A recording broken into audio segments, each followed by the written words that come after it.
After 27 years of marriage to my ex-wife Lucy, 55, I, 57 male, was at a crossroads. The first 20 years had been excellent, but we grew apart in the last few years. I wanted to embrace life to the fullest, taking more risks now that our children had left the house. Lucy, however, didn't share my newfound zest for life, and 3 years ago I made the difficult decision to ask for a divorce. Our children, L, 25 male, and G, 23 male, took the news surprisingly well, but it was particularly hard for Emily, 21 female. Lucy had been a stay-at-home wife, dedicating her time to volunteering, while I was the primary breadwinner with my own consultancy. I ensured Lucy was well taken care of in the divorce. She got the family home and a substantial payout. In these past few years, I've immersed myself in travel, exercise, and the sheer joy of living. I maintained a cordial relationship with Lucy, always there to lend a hand when she needed it, knowing she was struggling with the changes. I've been dating my secretary, Bianca, 33 female, for the last 2 years.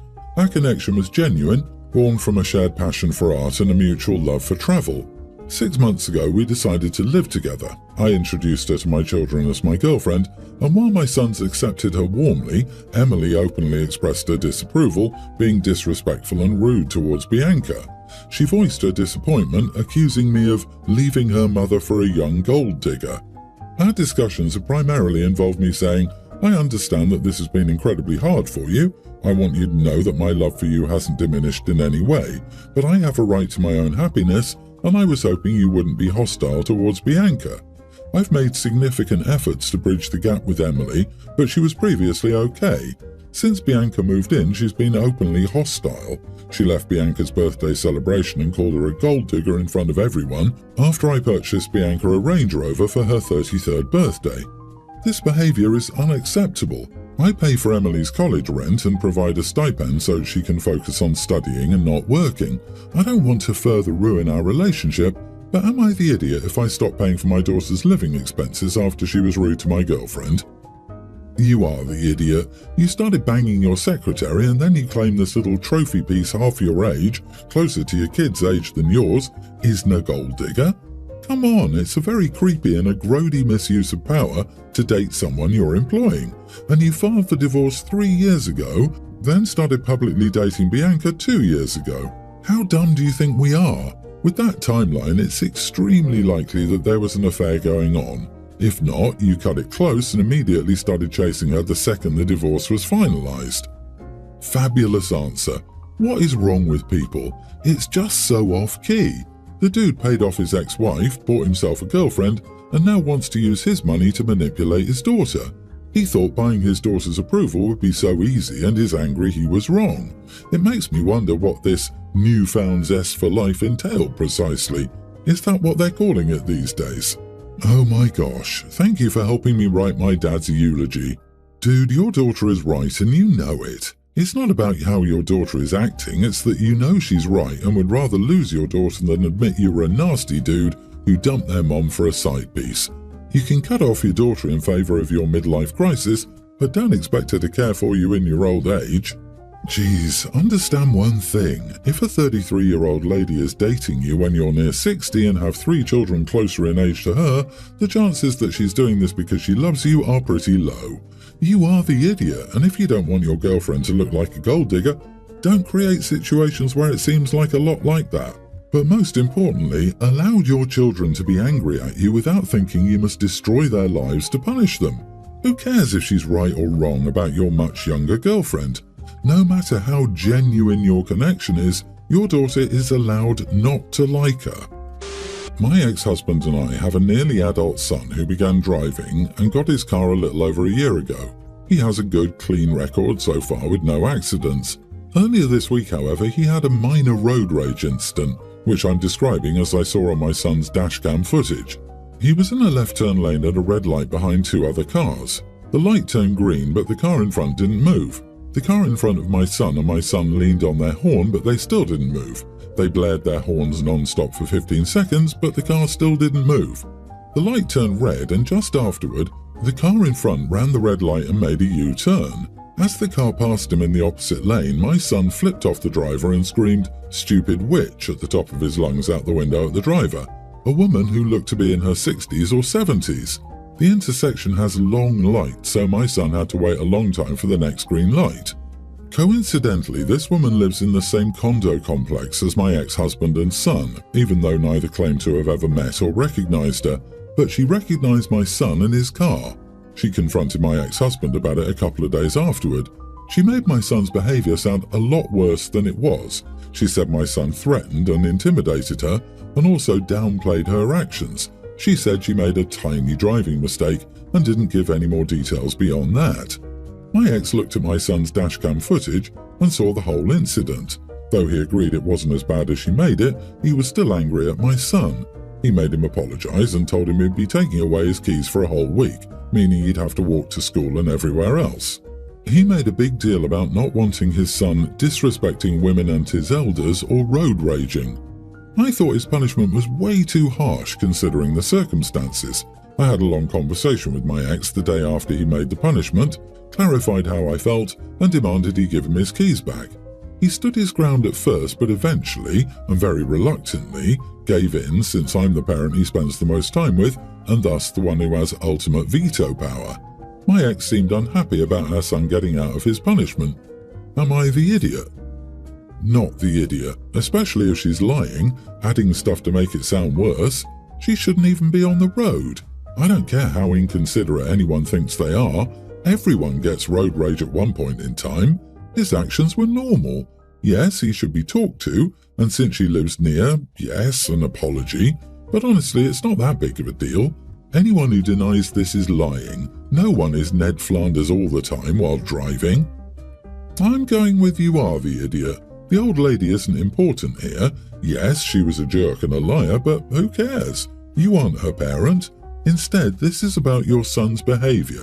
He has very little time to teach him about the consequences of his actions, and it's clear you haven't done a good enough job yet if he's flying off the handle and screaming obscenities at people because he had to wait a few minutes. And that is what we're talking about here, waiting for one more turn cycle even at a long light. That was the entirety of his inconvenience. Your ex's plan was to take his car privileges for a week, so he realized this was serious. Yours was to teach your son that he can do what he wants and mommy will ensure he doesn't face consequences. This is a bad lesson. Now, maybe there is more context here where walking to school is a considerable hardship or something, but assuming it's less than an hour walk each way, yeah, I don't see the issue. Sucks your ex cave when being a good parent. My sister is living with me at the moment. Her husband cheated on her and kicked her out. They're in the middle of a messy divorce and she was pregnant when that happened. We made a nursery out of my office for her. She gave birth about 3 months ago and the baby didn't make it. The problem is that I need my office back, and since the nursery isn't being used, I asked to convert it back about a month ago. It didn't go well, so we kept it there. She isn't going back to work now since she quit. This made the office problem even worse. Before I could work on the kitchen table, but I can't concentrate since she always bothers me when working. It's affecting my job. She would have been back to work by now if she hadn't quit, and the baby would have been watched by Mom. I asked again to get my office back, but it didn't go well. She got into an argument, and she thought I was a horrible person. So, am I the idiot? I need an office back and it's my home. Edit, Mom and her don't get along well. They could come together for the baby, but they have beef. My mom told her her husband was cheating and she didn't believe her. It was a huge argument, and when the truth came, she blamed Mom for putting the idea in his head. I know for a fact my mom is refraining from saying I told you so. Forcing them to live together wouldn't be good. I don't want to even touch the non-contributing part. I pay for everything alone. Hopefully she gets the house in the divorce and it ends soon and she's able to pay me back a bit. Not the idiot. If it was her house, that would be different. But she's a guest in your house and you kindly converted it for her for a reason that is no longer needed. What happened is tragic and I feel bad for your sister, but the room wasn't hers. She's quit her job and doesn't contribute, which is an issue for another time. But if I were you, I'd change it back and not ask her. You don't need her permission. OP, I don't blame you. It's a horrible situation. It's also worth noting that an empty nursery, ready for a baby that isn't coming, will only be a constant visual reminder to your sister of her loss. Put the stuff somewhere she won't see and give it back to her when she's ready if she wants it. So your sister is blaming her husband's infidelity on your mother and demanding that you maintain an empty nursery at great inconvenience to you and your career. Has your sister always made a habit of behaving irrationally, or is this a new development brought on by her stressful circumstances? Whatever the case, encourage her to get counselling. There are often community services with sliding payment scales if she can't afford therapy on her own. There are also great support groups that could help her. Whether or not she accepts these options, if she has a history of blaming others and feeling entitled, she might not, you need to take back your office. So my girlfriend 26 and I, male 29, discovered that we will be parents to our first child. Generally, everyone was pleased with the news. However, because of the shock I felt at the time, it wasn't planned, I called my mother for reassurance, which helped. She wasn't happy. I told her over a phone call, which I understand and am likely an idiot for it. I apologised and we put it behind us. My sister has been supportive. She helped us move to a new house and wanted to take my partner out baby shopping in a few weeks. However, my mother was less helpful. We had a FaceTime about housing options and then my mother randomly asked me if my partner was on the pill. I said yes, and I've seen her take it, and she asked if I was sure, almost like she was insinuating that I was baby-trapped. I've had worries about my sister. I'm happy she's excited, but sometimes she's too much. She talked about having the baby every weekend so we could do stuff as a couple, and I said we have to consider both families. She was also concerned about us moving closer to my girlfriend's family than mine. She said I wouldn't get as much support and questioned the support from my partner, as her mother lives 2 hours away. I said she comes down every weekend to look after her mother with dementia, we'll be fine. My sister offered to pay for our gender reveal scan. We both thought this was a lovely gesture and said yes. My sister understandably wanted to come because she was paying for it. My sister told me that the one she was booking allowed for up to 5 people to go and suggested we bring my mum along. I then said my girlfriend's mum should go too if she's coming. She disagreed because it's their only involvement during the pregnancy and my girlfriend's family will be at other events. We said it's not about who we're including, it's about having support during a personal appointment, and my girlfriend doesn't want only all my family there. My mum previously said either it's just my family or no scan. I said fine, we'll pay for it ourselves. My sister then messaged my girlfriend to explain her reasoning, which left her in tears. She also said my family likes to do things separately and is a bit antisocial. They think meeting my girlfriend's mom at the scan will be awkward. We believe this kind of reasoning is selfish and not putting our wishes first. My mum and sister are getting me to understand their reasoning. I do understand it, I just don't agree with it. My girlfriend's mum isn't bothered by them not wanting her there, just more by how it's affected us. She told me not to worry about them and hugged me. She said she's happy to pay for it and for me to invite whoever I want. So, am I the idiot for refusing my sister's offer to pay for the gender reveal scan? Not the idiot. This wasn't an offer of a gift, it was a power play. I wouldn't accept their offers to pay for things like this moving forward either, because it seems like they will use these things as control over you and your girlfriend and will throw these nice gestures in your face when they don't get their own way. OP, your side of the family is drama. You're building your own family. This is a good exercise. You're starting to build and practice your boundaries. Please protect your partner and baby. Your sister is being very aggressive. I feel like she's a pretty glaring problem and she's bringing up some decisions you and your partner should both agree with. I think consider if you can trust the people who are offering help. Speaking of drama, I can't help thinking about apologising for telling his mother over the phone. What on earth is that about? Why would OP's mother be angry about this? Why would OP need to apologise for this? Why would it make him an idiot? She wanted a grand gesture, with balloons, a banner and a special gift that gets open telling her she will be a grandma. That's precisely what she was expecting. Protect your partner. And I get the feeling that your sister wants to play mum or third parent. Don't let that happen. Otherwise, your sister and mum will insist on being in the delivery room, having the first cuddle, making the birth announcement on Facebook, and so on. Oh God, what a nightmare. Update. I called my mom out for what she said about the baby trap. She apologised to me, but not to my partner, who overheard the conversation. Ever since then, she's been distant.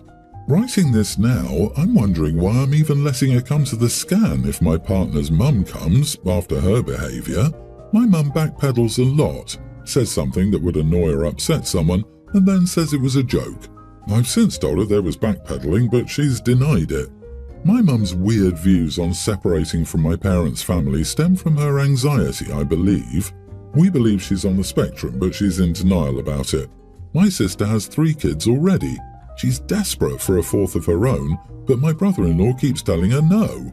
My sister, I believe, wants to be seen as the best guardian, very possibly parent, to my baby. I get people telling me I need a backbone, and yeah, it's something I've worked harder in therapy to get over. Now I'm with a beautiful human being to start a family with, and while it's a shame my family couldn't be cooperative and understanding, she and our baby come first, and we need each other first and foremost. No one is dictating who cares for them or anything else. My sister, brother-in-law and nephew tween are staying with me because they have a home renovation going on right now. She asked me to put away my murder mystery novels, Hercule Poirot, so my nephew wouldn't get to them. I put the books in a drawer, but my nephew found them one day while exploring my desk and the drawers. I come home from work to find my sister scolding him for reading something she says he's too young for. And then she said I should just take all the books with me to work. I just stared at her and said, "If you want to prevent him from reading something, you can do it. It's your job. You do it yourself." My brother-in-law said I should have just apologized and agreed to do it, and that would be over instead of aggravating her with my reply. Am I the idiot for telling my sister, "Do your own job"? Not the idiot. Tell them they can leave if they have problems with your home and your items. It's incredibly selfish to behave like that when someone is doing you a favor. Also, your nephew is old enough to read Agatha Christie, plus he's learning about a totally different era in time. A little bit of Le Français and life before mobile phones and computers. Yep, I had to chuckle a bit before I could say, not the idiot. It's Agatha Christie. You aren't keeping 50 Shades in your drawer, and why is your sister allowing her son to snoop? The books even have a 10+ age level. What's going to be next? Is she going to start policing what you watch on TV because it's inappropriate for her son? Or what you eat because you need to set a good example for your nephew? It might be a good idea to tell them they need to find other living arrangements while their home is being renovated. I feel sorry for the nephew. Can you imagine growing up with such a mother?